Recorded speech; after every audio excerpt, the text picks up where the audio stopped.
Good day, I'm here to discuss Chapter 8, Application, Development, and Emerging Technologies. There are two lessons dito sa Chapter 8. First is Mobile App Development Hurdles. Number 2 is Testing. Let's go and tackle the first lesson, Mobile App Development Hurdles. Ito ang mga challenges na kinakarap ng mobile app developer as a startup founder. Number 1, App Discovery. The fundamental aim of developing an app is to make life simple, productive, and pleasant. Keeping it in mind, creating an app which gets noticed is grueling task. There are way more good apps than there are successful ones. And that's because many of good ones don't get investments. App discovery is extremely concerning with who are your users, what type of services they are expecting, their financial backgrounds, and many other factors. Make sure while choosing developer team, it must be chosen carefully. Number 2, development approaches. Of course, the world isn't so small in the field of mobile app development. There are numerous development approaches, for example, hybrid mobile apps development, combination of native apps and web apps, cross-platform native apps. Apps can be available for 2 or more platforms like iOS, Android, and even JavaScript, HTML, etc. Platforms specific native apps made for particularly one platform.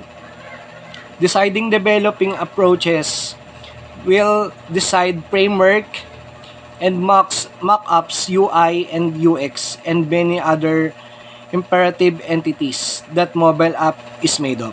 Number 3, investment required.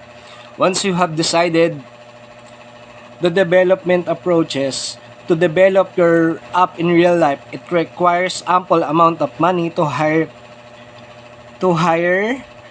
the developers in case you don't belong to the programming background. There is no one-time investment as after completion of development to bring a new variety of features, and for iteration adequate amount of money is necessary. Number 3, device compatibility. Our world is seemingly teeming with high-tech mobile brands. Challenges you might face can't be avoided. Screen resolution, OS requires RAM, and other factors are whether your app works on a smartphone or specific tablet. Number 3, performance versus battery. Parameters such as an app design, UI users, interaction, and important. But the main factor you should not forget are performance and battery consumption. If you can develop a good performing bug-free app which runs on minimum power, this challenge can be overcome. Developer team has to be specific about choosing right development tools such as SDK, and precise about device specification as well. Next is competition. Once you have developed an app, you need to launch it into the app market, where, as I mentioned before, there are many apps that launch every day. As a startup, the biggest challenge is stand out from the rest while creating an app. Even popular apps and games developers struggle hard to make their mark. Next is ASO. ASO stands for App Store Optimization. It's a process of optimizing mobile apps to rank higher in the search result, just like SEO. Search engine optimization for articles, image, and video content is for website.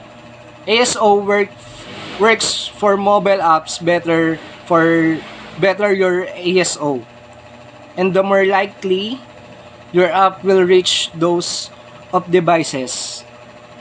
This is most important challenge that people have forgotten about.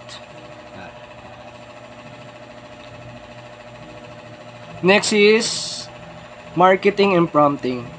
Last but not least, as a startup, you should have precise knowledge about marketing and ethical way of promoting your app.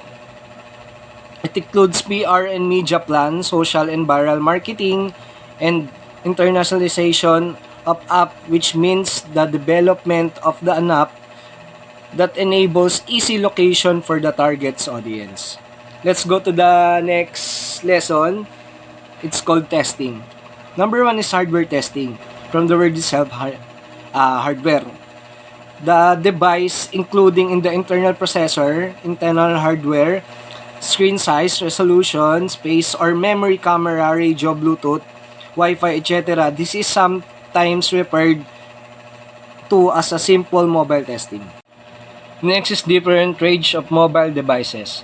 With different screen size and hardware configurations like hard keypad, virtual keypad, touchscreen, and trackball, etc. Wide variety of mobile devices like HTC, Samsung, Apple, and Nokia. Next is different mobile operating system like Android, Symbian, Windows, BlackBerry, and iOS.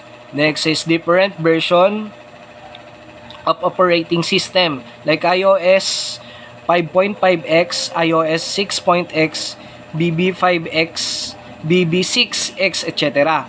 Next is different mobile network operations like GSM and CDMA. Next is frequent updates like Android 4.2, 4.3, 4.4, or iOS 5.x or 5.6. With each update, a new testing cycle is recommended to make sure no application functionally is impacted. As with an application, mobile application testing is also very important as the client is usually in millions for a certain product. And product with bugs is never appreciated. It often results in monetary losses, legal issues, and irreplaceable brand image damage. That's all. Thank you.